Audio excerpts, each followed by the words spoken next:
물론 여긴 국민 라디오. 유창선의 유창한 시선. 지난 금요일 저희는 명성교회 세습에 대해 명성교회 세습을 반대하는 장신대 교수 모임 공동대표 이미국 교수의 인터뷰를 전해드렸습니다. 이어서 오늘은 이 문제를 법리적인 관점에서 살펴보려 하는데요. 법학을 전공한 성석교회 송준영 목사 전화 연결되어 있습니다. 예, 송 목사님 안녕하세요. 네, 안녕하세요. 예, 안녕하세요. 송준영 목사입니다. 예. 명성교회 세습 문제가 지금 대형교회 세습이라는 선례를 남겼다는 지적이 무성한데요. 우선 네. 전체적으로 지금 교계의 반응 어떻게 나타나고 있습니까? 예, 물론 두 가지 상반된 반응이 있겠지요.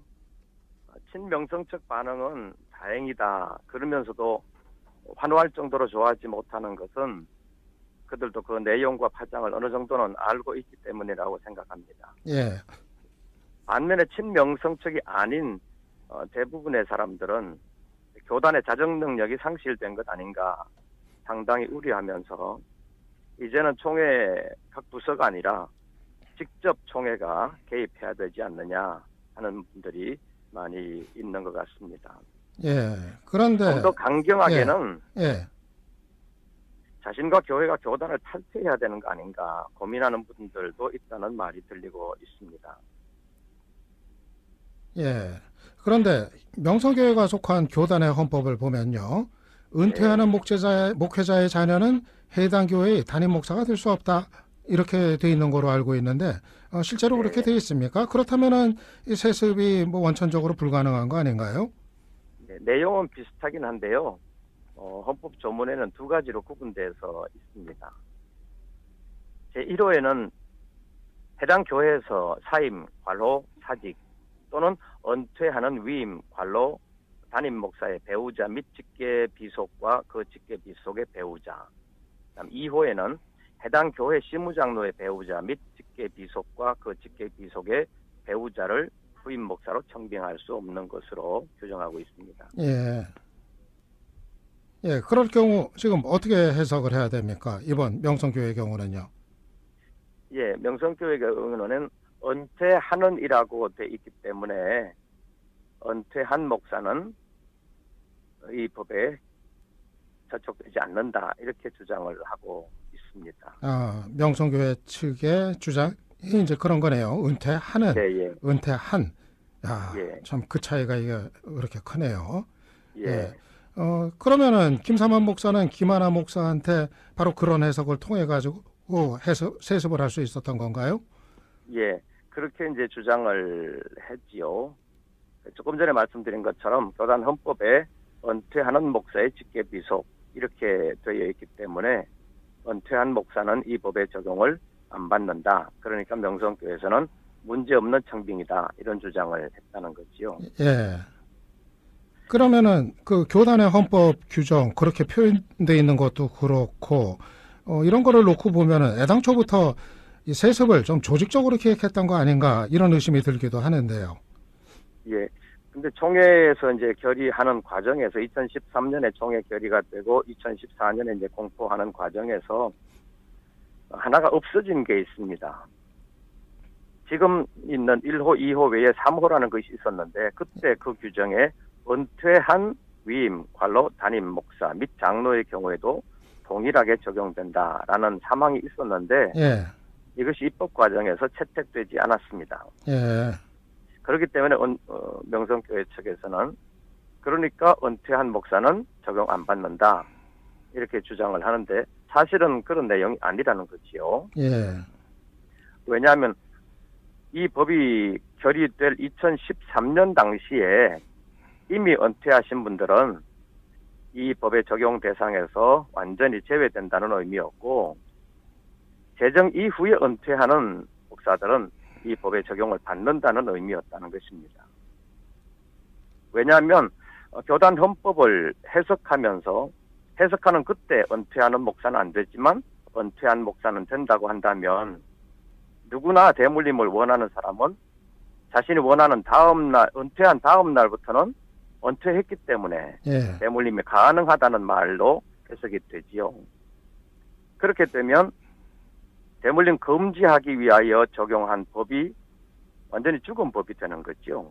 예, 그러네요. 그렇기 때문에 그 법을 제정한 사람들은 곧바로 죽을 법을 만든 것이 되는 거지요. 결과적으로 보면. 그렇기 때문에 이 법이 제정된 이후에 은퇴한 목사는 이 법의 적용을 안 받는다고 주장하는 것은 일반적인 상식에도 안 맞을 뿐만 아니라 이 대물림 금지법을 제정한 취지와도 정면으로 배치된다는 것입니다. 예. 이번에 교단 재판국에서 세습을 인정을 한 건데요. 네. 공정하게 법과 양심의 원칙을 따라 판결했다 이렇게 설명하고 있거든요. 예. 송 목사님은 이번 판결 어떻게 받아들이십니까? 실제로 그렇게 했다고 보십니까? 문제는 이제 본인들은 그렇게 말할 수밖에 없겠지요. 판결한 분들은 그렇게 말할 수밖에 없겠지만 문제는 그 결과를 보는 분들의 마음은 다르다는 데 문제가 있는 거지요. 그래서 법리적인 설득력을 말씀을 하셨는데 법과 우리가 처한 삶의 자리를 완전히 떠나서 대물림 금지법의 조문 그 문장만 국어사전적으로 보면 예. 이번 판결에 아주 약간의 일리는 있는 것 같지만은 그 법을 해석하는 데 있어서 유권 해석도 있고 학리 해석도 있고 그 학리 해석 안에 물리 해석이라는 것이 있고 논리 해석이라는 것이 있는데 예. 지금 친명성 쪽에서 또는 명성교회 편을 들어주는 그런 판결을 한 데에서는 물리 해석 중에서 지극히 형식적인 그 물리 해석 한 가지만 한 것이고요. 이런 해석이 조금 모호할 때는 그 논리 해석을 통해서 물리 해석을 확실하게 해줘야 되는데 예. 이번 친명성 쪽 판결의 경우를 보면 논리 해석적으로는 한 걸음도 못 나갔다고 볼 수 있는 것이요. 예. 그래서 법적인 여러 가지 논리를 가지고 그리고 재정 취지를 가지고 이 조문을 국문법적으로 다시 보면 교단 헌법이 제정된 후에 은퇴하는 모든 목사는 이 법의 적용을 받아야 된다고 저는 보는 것입니다. 예. 앞으로 이번 말씀하세요. 총회 재판국의 판결은 법적인 설득력을 상실한 판결이라고 저는 보고 있습니다. 예. 앞으로 이번 판결을 악용하는 사례들이 늘어날 것 같다 이런 이제 우려도 있는데요. 법적으로 가장 우려되는 부분은 어떤 겁니까?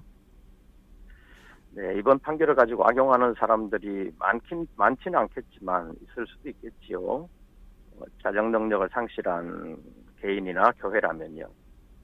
그리고 앞으로 우려되는 것은 법이 아닌 것이 법으로 해석되고 판결되는 상황이 총회나 노회, 재판국에 대한 불신을 더 크게 했기 때문에 앞으로는 모든 재판을 믿지 못하고 불복하려는 경향이 더 심해지지 않을까 우려되고 있습니다. 예. 판결은 이번에 총회 재판국에서 내렸는데 그게 최종적인 게 아니다. 재판국도 역시 심판받아 하는 거 아니냐 이런 그 목소리도 있거든요. 앞으로 어떻게 됩니까? 최종적인 결론이. 네. 재판관은 법과 양심에 따라서 판결한다고 하기 때문에 판결 자체에 대해서 여러 가지 면책 특권이 주어지기는 하는데 여기에 대한 이제 불신을 조장하는 판결이 적지 않게 나오면서 이제는 교단의 총회 재판도 판결 실명제가 도입돼야 되지 않나 그런 말들을 할 수 있고요. 예. 그래서 재판국원들이 최소한 자기 이름을 걸고 자기 주장에 책임을 지는 자세로 임해야 되지 않겠나 싶습니다. 근데 앞으로 총회에서 또 재심이라는 과정을 통해서 또 한 번 재판할 수 있는 기회가 있을 걸로 생각하고 있습니다. 예, 앞으로 세습 저지하기 위해서 어떤 방법이 가능하죠? 벌써 총회 이의 제기하거나 소송하겠다 이런 얘기도 나오는 것 같던데요. 네. 총회가 이런 논란이 재발되지 않도록 법적인 보완을 하기는 해야 될 것입니다. 대물림 금지 규정의 의미에 대해서 논란이 생기지 않도록 확실한 규정으로 보완할 필요가 있는데 지금까지 교단에서는 교단의 헌법 해석을 통해서 이 대물림 금지가 되도록 해왔는데 이번에 판결을 이렇게 내리면서 그 지금까지 해석해 온 것이 뒤집어진 것이 문제라고 볼 수 있습니다. 그래서 교단 헌법에 따라서 재심을 청구하게 되면 재심 청구를 받아들이게 되면 다시 이제 재판을 하게 되겠지요. 그리고 사회법정에 소송하는 것은 그 교회 교인이라면 이제는 교단을 못 믿겠으니까 사회법에 호소해보자 그럴 수도 있겠지만 다른 분들이라면 제 생각으로는 다시 한 번 더 새로운 재판국을 구성해서 예. 재판을 통해서 다시 한 번 더 심의를 하고 또 헌법을 해석하는 새로운 헌법위원회를 구성해서 다시 헌법을 새롭게 해석하고 그리고 입법 과정을 통해서 다시 한 번 더 보완하고 그러면 문제가 없이 해결되지 않을까 싶습니다. 예, 이 문제가 단지 교회 내부의 문제만이 아니라 사회적인 관심사가 돼서요. 아무쪼록 좀 사회적 상식, 사회적 정의에 부합이 되는 그런 쪽으로 결말이 맺어졌으면 합니다. 예, 송 목사님 오늘 예, 말씀하십시오. 명성 측이 예, 법망을 교묘히 피해 나간 것 아니냐 하는 예, 말도 있는데요. 재판국이 그들의 주장을 인용했기 때문에 법망을 교묘하게 피해갔다고는 말하기가 좀 그렇고 법망을 힘으로 뚫고 갔다고 해야 옳을 것 같습니다. 법은 거미줄과 같다는 말이 있습니다. 예, 곤충 같은 것은 걸리지만 큰 짐승은 그냥 뚫고 지나가시는 것이지요. 만약 이번 재판이 똑같은 내용인데 큰 교회가 아니라 겨우 자립을 하는 교회였다면 결과가 이번과 같았을까 그렇게 생각해 보게 됩니다. 그래서 법이 큰 교회, 작은 교회 차별되지 않고 공정하게 판결되고 공정하게 받아들일 수 있는 그런 교단이 되면 좋겠습니다. 예, 잘 알겠습니다. 예, 오늘 말씀 감사했습니다. 네, 감사합니다. 예, 지금까지 성석교회 송준영 목사였습니다.